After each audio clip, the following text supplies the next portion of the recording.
Salut la compagnie, ici Marco, et aujourd'hui on va parler du match Manchester City-Paris Saint-Germain. Un match qui a été une grande souffrance pour moi, parce que franchement, quand tu vois la différence de niveau stratosphérique qu'il y a eu entre Manchester City et Paris Saint-Germain, c'est d'une tristesse. Et surtout que j'ai pas le sentiment que ce soit justifié sur le papier. Je trouve pas que les joueurs de Manchester City, individuellement, sont plus forts que les joueurs du Paris Saint-Germain. Mais collectivement, c'est impressionnant de voir cette débâcle qui est propre au Paris Saint-Germain depuis le début de la saison. Et je parle pas forcément de la défaite, mais juste de l'état d'esprit. Parce que t'as un Manchester City avec des joueurs qui ont la niaque, qui se battent sur tous les ballons. Et t'as un Paris Saint-Germain qui joue pas en équipe. Il y a eu 3 blocs. J'ai vu beaucoup de gens dire qu'il y avait 8 joueurs qui jouaient et puis 3 qui foutaient rien en attaque.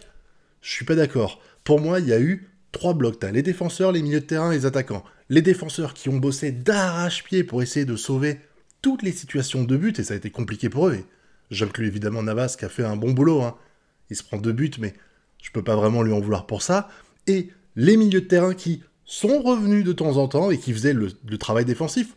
J'ai pas à m'en plaindre, mais par contre, dès que c'est la relance, mais c'est game over, game over. Le nombre de fois où les défenseurs se sont sentis acculés par des joueurs de Manchester City et où personne n'est venu apporter de solution. Les balles que Marquinhos dégageait comme ça à la volée en espérant que ça trouve un Parisien. Mais quelle tristesse. Enfin, je dis Marquinhos, mais ça marche aussi pour Hakimi et tout ça. C'était dingue de voir cette défense. Dès qu'on avait la balle, dès qu'on réussissait à récupérer la balle, c'était terminé. Et le pire, ça reste les attaquants. Alors, Mbappé a fait un effort défensif, mais putain, mais Neymar et Messi... Alors, on peut pas avoir des joueurs qui défendent en boucle, parce qu'il faut quand même un mec en attaque, surtout que on a eu des actions en contre-attaque, et pour ça, il faut quand même que t'aies un mec qui soit prêt à partir. Donc, je peux comprendre qu'il y en ait un, mais c'est pas normal qu'il y en ait 3. Les gens vont dire, ouais, mais Messi, il a pas l'habitude de courir pour faire des replis défensifs. Ok, mais dans ces cas-là, tu demandes à Mbappé et à Neymar de les faire. Le problème, et c'est quelque chose qu'on répète depuis le début de la saison, c'est que tu as un bloc attaque de 3 joueurs, et dans ce bloc, il n'y a personne qui fait de repli défensif quasiment. Tu peux jouer avec une équipe de 3 attaquants, mais il faut qu'il y en ait 2 qui fassent l'effort. L'absence de Verratti, pour moi, a pesé aussi énormément. Pour moi, Verratti, c'est un peu le patron pour faire le relais entre la défense et l'attaque, et il n'était pas là, ça se sentait. Les autres joueurs, des fois, ils ont que ce soit des gays ou autres, ils ont des coups de génie, mais c'est tellement rare par rapport à Verratti, mon Dieu.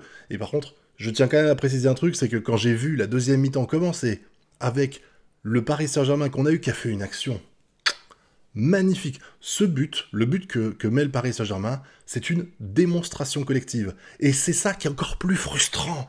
C'est quand tu te rends compte que le PSG est capable de faire ça, qu'il a réussi à le faire pendant 5 ou 10 minutes, mais que derrière t'as 80-85 minutes de purge collective infâme. Vraiment, l'exemple le plus probant, c'est à un moment donné, je crois que c'est Neymar qui s'engueule avec un des milieux de terrain, je ne me rappelle plus de qui c'est exactement, mais tu le sens, Neymar fait de la merde, le milieu de terrain lui dit mais qu'est-ce que tu branles, et Neymar au lieu de dire désolé je me suis chié dessus, et puis de faire ça un peu énervé, il est pas obligé non plus de s'écraser comme une limace, et ben il va le provoquer, ils vont s'engueuler, et puis forcément ça joue sur l'état d'esprit, et puis le reste de la rencontre, tu joues pas de la même manière avec un joueur avec qui tu viens de t'engueuler il y a 5 minutes qu'avec un joueur avec qui tu t'entends bien, forcément ça joue, et ça c'est symptomatique de tout, même à un moment donné Marquinhos il a gueulé, et c'est normal, Marquinhos c'est le patron de la défense, t'as l'impression qu'il est tout seul en défense, enfin que les gens font pas l'effort.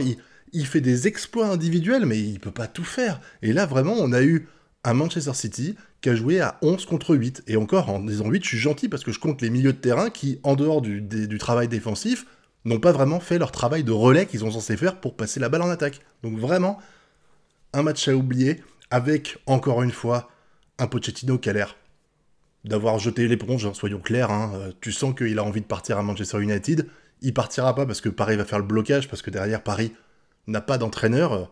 On espère tous un Zidane, mais je pense pas que Zidane fera ça, parce que il a toujours en tête l'objectif de l'équipe de France, et je le vois pas reprendre le Paris Saint-Germain. Je croise les doigts pour qu'il le fasse, parce que c'est un des seuls joueurs qui pourrait, enfin des seuls entraîneurs actuellement disponibles, qui pourrait imposer les choses à un Mbappé, à un Neymar, à un Messi. Mais je pense que ça arrivera pas, et que Pochettino, comme d'hab, va continuer, va faire ce que j'appelle du Domenech, c'est-à-dire il va laisser l'équipe jouer, et puis on verra, advienne que pourra, on verra en fin de saison, je me barre à Manchester United.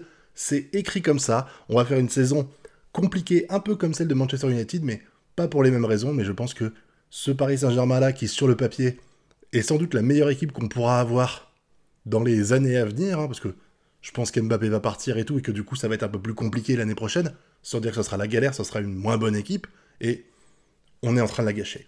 On est en train de la gâcher, et c'est très triste. Donc j'irai pas détailler là-dessus, c'est juste que on est qualifié, donc on va retenir ça. Ce match-là, c'est un symptomatique de ce qu'on a pu avoir depuis le début de la saison avec le Paris Saint-Germain, et c'est à mon avis un exemple de ce qui nous attend jusqu'à la fin de la saison. On va, à mon avis, se faire éliminer si ça continue, s'il n'y a pas de progression en huitième de finale dans le meilleur des cas.